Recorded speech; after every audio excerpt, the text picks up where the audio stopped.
Así es, el nuevo informe del Ministerio de Salud, 2.498 casos nuevos.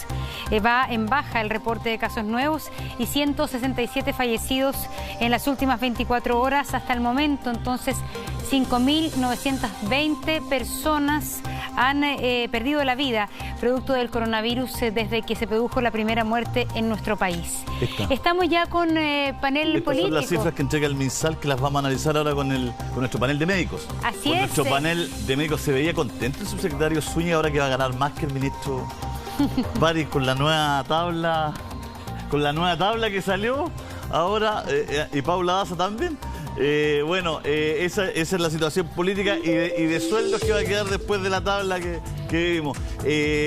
Janet, muchas gracias, bienvenida. Monse. Así es, estamos junto a Janet Vega, es subsecretaria, estamos junto al doctor Felipe Rivera y también estamos junto al doctor Juan Carlos Said, máster en salud pública, internista del Sotero del Río. Doctor, tenemos que preguntarle antes que nada, usted estuvo con COVID positivo, según lo que nos enteramos, cuéntenos cómo estuvo, fue sintomático, asintomático y cómo está hoy día. Sí, muchas gracias por la invitación. Ya me siento mejor, completé ya mis 14 días. Mis síntomas, debo decirlo, fueron leves, más dolor de cabeza, dolor de músculos, fiebre, un poco de congestión nasal. Por suerte no tuve muchos síntomas respiratorios, así que es lo que sería una infección leve. Así que pronto ya me voy a reintegrar al trabajo en el hospital. Pucha, nos alegramos. Creo que desgraciadamente la situación no ha sido tan buena para otros chilenos. Hemos visto que ahora hay un descenso en el número de los contagios, pero la situación sigue siendo muy grave. Hoy en día tenemos, aprovecho de decirlo, creo que estamos en una situación en que antes estábamos muy mal y ahora simplemente estamos mal, ¿ya? La situación se ha estabilizado, pero persiste un colapso del sistema hospitalario. Hay 300 personas que hoy en día están hospitalizadas en pabellones, en unidades de pediatría, en urgencia, ¿ya? Si bien se ha reducido el número de contagios, la positividad sigue muy alta. 1 de cada 4 exámenes sale positivo, ¿ya? Entonces, quisiera aprovechar esta oportunidad para poner énfasis en eso, en que si bien ha habido algunos índices, algunos indicadores de que la situación mejora, hemos pasado de estar muy graves a simplemente estar graves. Y es importante mantener esa situación de alerta y pensar que esta situación se puede prolongar por varias semanas, que quizás sea necesario seguir en cuarentena todo julio. Vamos a hablar de la cuarentena todo julio, dice usted, pero son datos buenos, le duela a quien le duela. Así comenzó su conferencia de prensa en el día de hoy el ministro de Salud. ¿A quién fue dirigido el palo? No sé, yo creo que a nadie, o sea, a mí al menos no. Yo evidentemente creo que ha habido un descenso en el número de casos, eso es positivo y nadie lo está negando. Eso no significa que cuando hay un descenso de casos, no significa que la situación inmediatamente está bien o está bajo control. Creo que hay que transmitir eso, hay que decir que cuando uno está muy grave y sale de una situación muy grave y está en una simplemente grave, eso está bien, es una mejoría, pero no significa que el enfermo está recuperado. Y quiero ser muy claro en esto. Así como para llegar a esta situación, al pic de casos que probablemente tuvimos la semana pasada, nos demoramos varias semanas en llegar a esa situación, en salir de esta situación tampoco vamos a salir en un par de días, sino que esto va a demorar varias semanas, ¿no? Porque lo que se demora en subir la curva es más o menos lo mismo que se demora en bajar la curva de contagios. Y hoy en día la positividad sigue muy alta, 25% es una positividad muy alta, y el nivel de hospitalizados sigue muy elevado. O sea, quiero ser súper claro en eso. La ocupación es total en las camas críticas en Santiago, 95% de ocupación es una ocupación total. Y por otro lado siguen pacientes hospitalizados en urgencia, en unidades de pediatría y en pabellones. Hay que ser muy claro en esto, las máquinas de anestesia no son máquinas que se usen habitualmente para ventilar a pacientes que tienen una neumonía. Pero el que estemos usando esas máquinas aún significa que el sistema está colapsado. Doctor, pero Juan Carlos, ¿qué le parece la metáfora que usa, la analogía que usa el ministro de la temperatura? Él dice, todavía estamos enfermos y todavía estamos mal, pero estamos mejor que con la otra temperatura. ¿Qué le parece la analogía? ¿La encuentra cuidadosa? ¿La encuentra buena? ¿La encuentra mala? Yo creo que el ministro trata de ser prudente. Creo que es importante que una autoridad comunique las dos cosas. Las señales que hay de que hay algunas cosas que están mejor, lo cual es real, porque pareciera ser que el número de casos ha bajado, pero recordemos una cosa, se pueden ir a veces ciertos síntomas de una enfermedad, pero la enfermedad persiste, ¿ya? Entonces aquí estamos hablando de que, para hacer la misma analogía, claro, puede que el enfermo tenga un poquito menos de fiebre, pero sigue estando enfermo y sigue estando grave. ¿Está en una condición quizá más estable de la que estaba hace una semana? Sí, hay que reconocer eso, pero la situación sigue siendo grave y creo que el ministro trata de ejemplificar eso y transmitir eso. Es importante que no caigamos en decir, mira, estamos todos bien o está todo recuperado, que no volvamos a cometer los mismos errores de cuando se habló de la nueva normalidad, y yo creo que el ministro efectivamente está tratando de transmitir esa señal de prudencia. ¿Qué piensa la doctora Vega? Yo creo que efectivamente los casos están bajando y concuerdo con Juan Carlos, a quien estamos muy contentos de tener de vuelta, que efectivamente la situación dista mucho aún de pensar en empezar a desconfinar.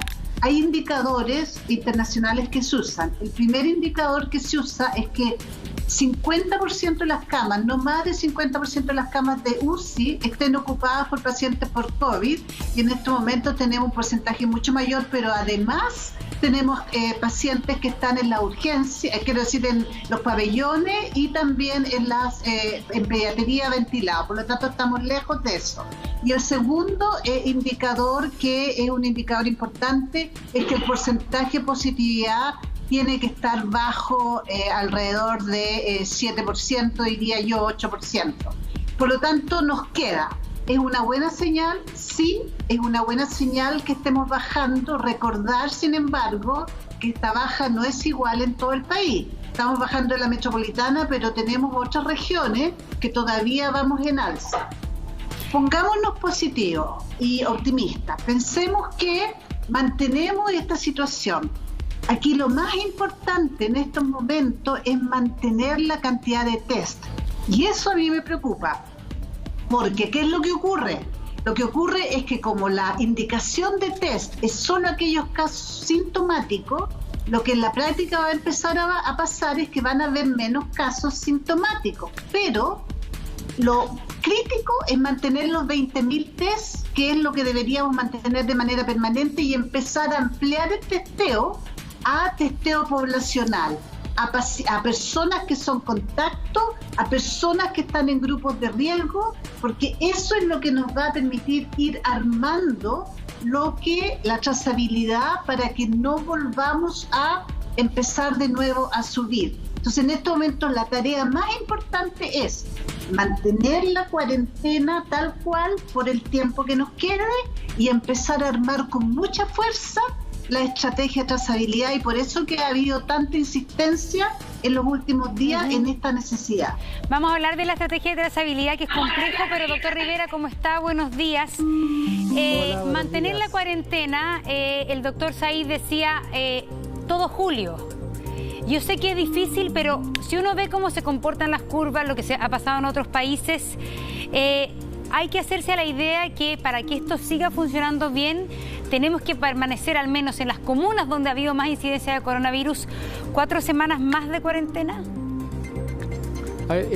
Para decir verdad, en realidad yo no quiero repetir las palabras que dijeron mis antecesores, la doctora Vega y el doctor Said, porque resumen un poco lo que yo pienso. En realidad hay otras cifras que también sirven mucho, que es la positividad de los exámenes que se hacen, que todavía está muy alta, y segundo, si bien es cierto, han bajado las cifras, lo cual nos alegramos mucho, y realmente es cierto, yo como médico clínico estoy viendo los servicios de urgencia de ambos lados, en donde estoy, que se ha descongestionado un poco la llegada de pacientes, pero por otro lado sigo viendo la UTI, sigo viendo pabellones llenos, sigo viendo pediatría que todavía tienen enfermos adultos en esos lugares. Por lo tanto, todavía estamos en ese momento en que lo más importante es no bajar los brazos. Por lo tanto, si sabemos que todo lo que estamos haciendo ahora se va a demorar 2-3 semanas en resultar como efecto positivo, nos quedan por lo menos 3 a 4 semanas de seguir con las medidas absolutamente completas, es decir, cuarentena por lo menos en las áreas donde está muy alta, y probablemente en Santiago 2 3 semanas más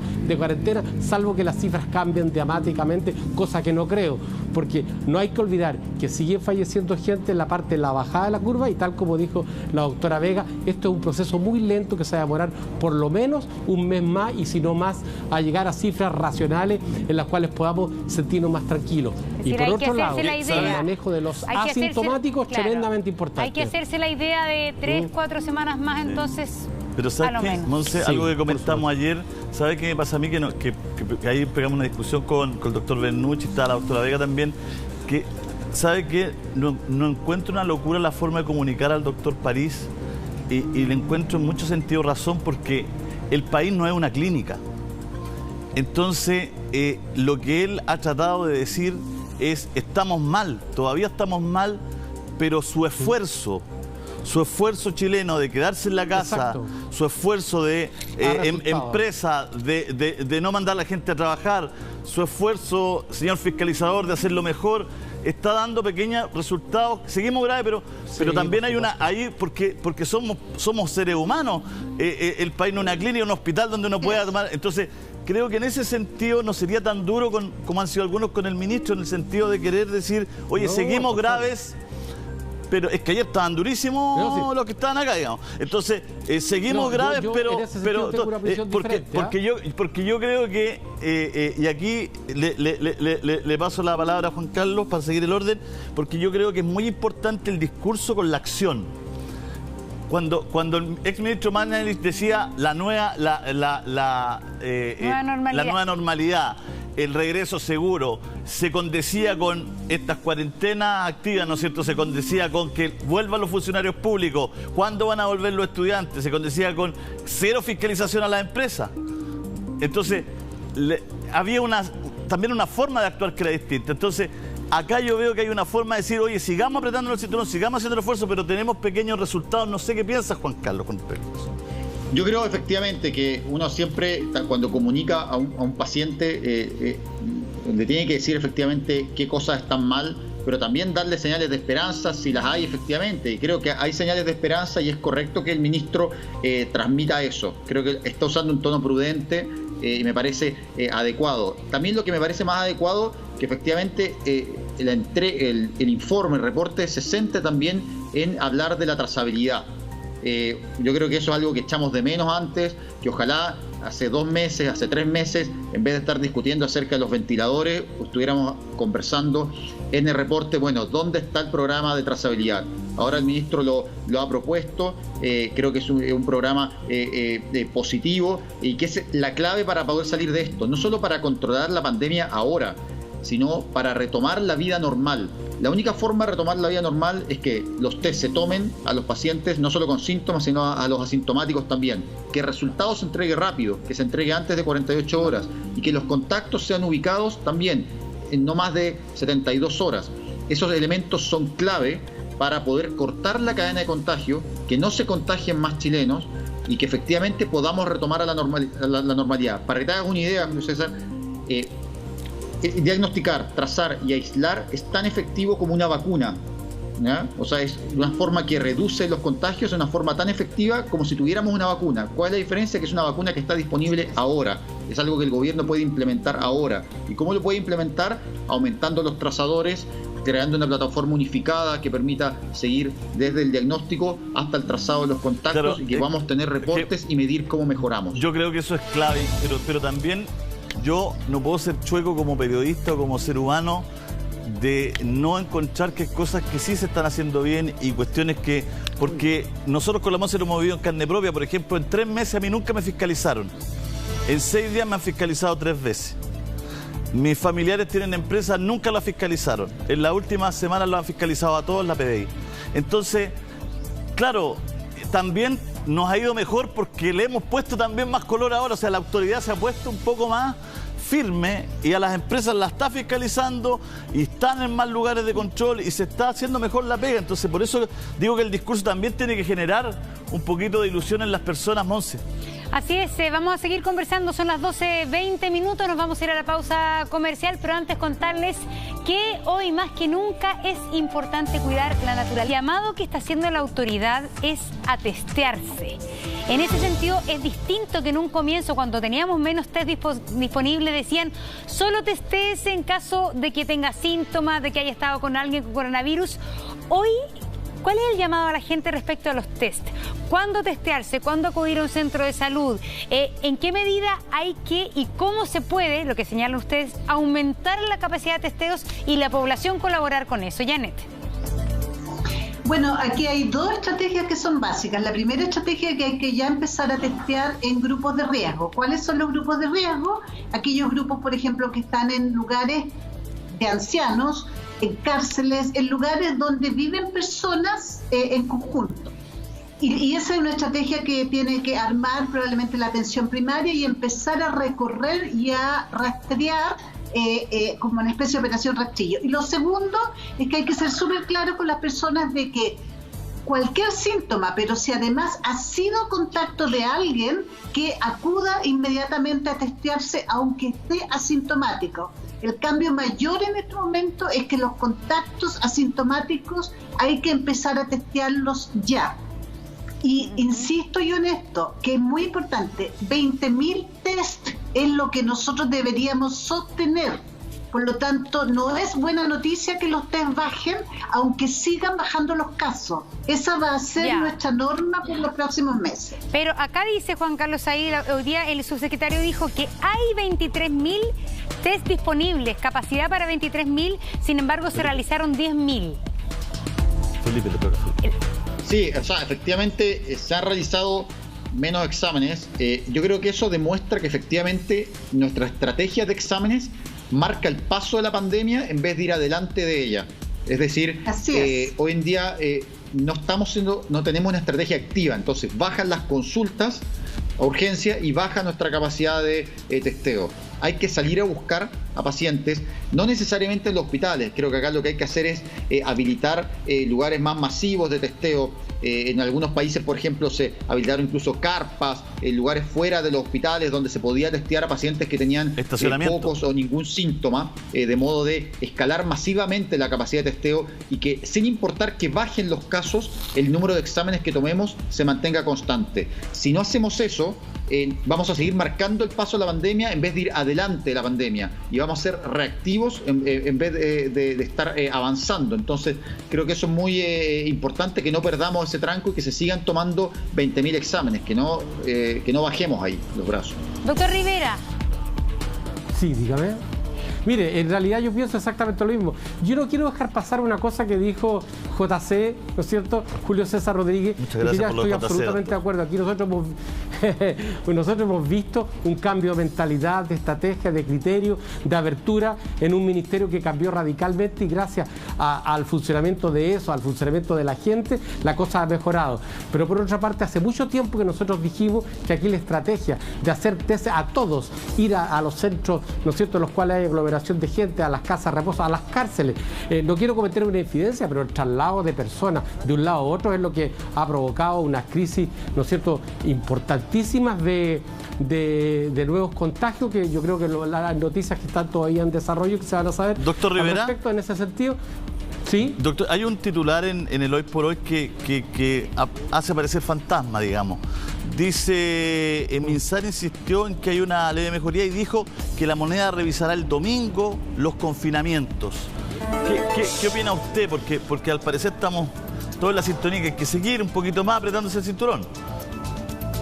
Yo creo que sería un error. Yo creo que sería un error porque todavía, si bien es cierto, las cifras muestran cosas alentadoras, estamos en etapa todavía en que hay mucha gente contagiada. Tener alrededor de casi 3.000 pacientes todavía, con un porcentaje probable de enfermos, con un porcentaje pequeñito de hospitales que tienen cierta capacidad de tener nuevos enfermos, significa que sería un desastre si tenemos una segunda ola por culpa de no hacer las cosas como la pretendimos hacer, ¿no es cierto?, hace mucho tiempo y cometió cometió errores tremendos el ministerio en abrir antes de tiempo las compuertas para que la enfermedad siga su curso. Yo creo que sería un error. Probablemente a lo mejor en Aysén sí, a lo mejor en Punta Arenas, no sé, en Isla Pascua, pero área metropolitana, O'Higgins, por ejemplo, Antofagasta, Calama, evidentemente todavía no. Apurarnos nos puede salir caro, apurarnos nos puede salir caro, doctora Vega. No. Muy caro. Así es. Muy caro. Y una cosa, yo también quiero destacar, yo creo que el ministro París, y uno tiene que ser aquí claro y reconocer, lo está haciendo muy bien en términos de la comunicación. Es una persona que transmite tranquilidad, que transmite que efectivamente no se está escondiendo nada y que efectivamente ha sido muy cauto en decir que las cosas están mejorando, pero hay que mantener. Perdone la interrupción, hay una noticia de último minuto que tenemos que señalar.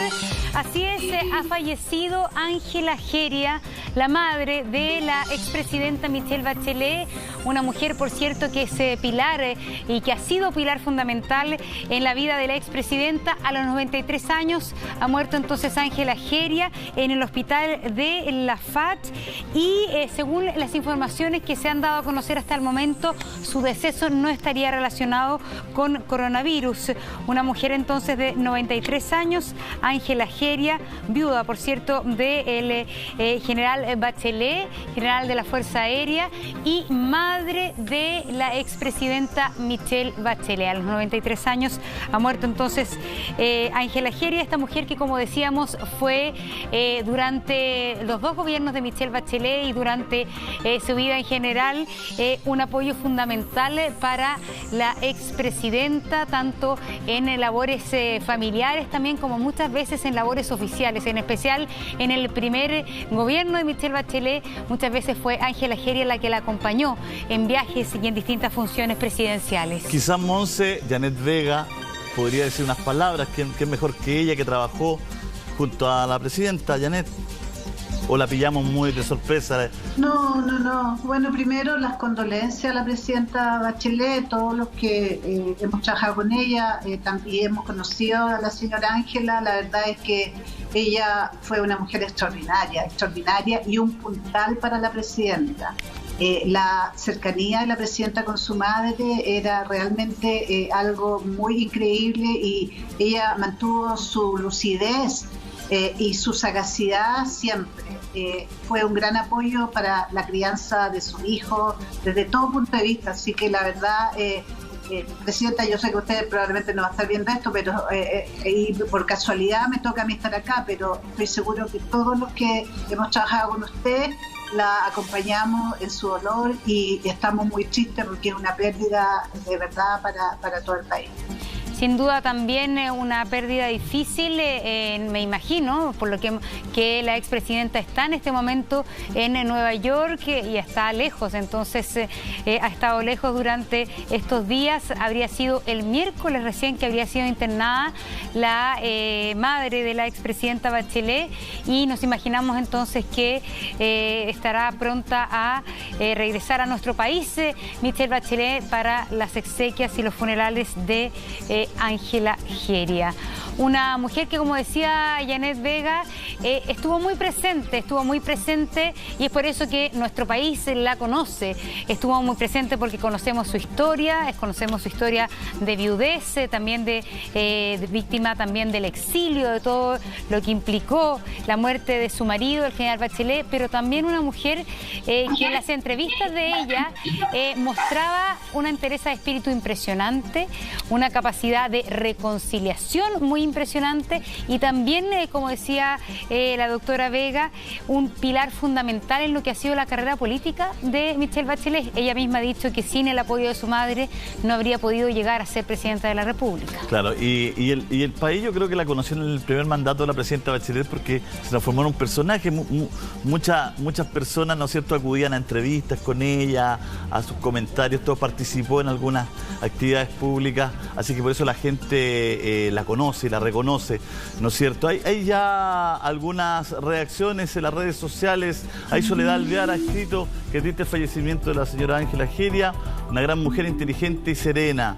Mis condolencias a la expresidenta Bachelet y a toda su familia. Vamos a hacer un pequeño corte comercial, vamos a despedir a Janet. Janet, muchas gracias, como siempre, muy gentil, gracias, un gran aporte. Lo mismo nuestro doctor de cabecera, Monse. Así es, hay que reconocerlo, luego, doctor Felipe Rivera, que nos hizo pasar un buen coronavirus y que está de vuelta Juan Carlos Said. Cuando se enfermó Juan Carlos, nosotros lo dijimos acá, le mandamos abrazos, saludos, no sé si lo vio. Muchas gracias por los saludos. Sí, nos enteramos al tiro. Qué bueno que esté de vuelta, doctor. Nosotros hacemos un pequeño corte y volvemos con un panel político. Ya están precalentando con short y chuteadores. Salida de cancha, salida de cancha. Con salida de cancha, no, vamos a dejar la sorpresa. Vamos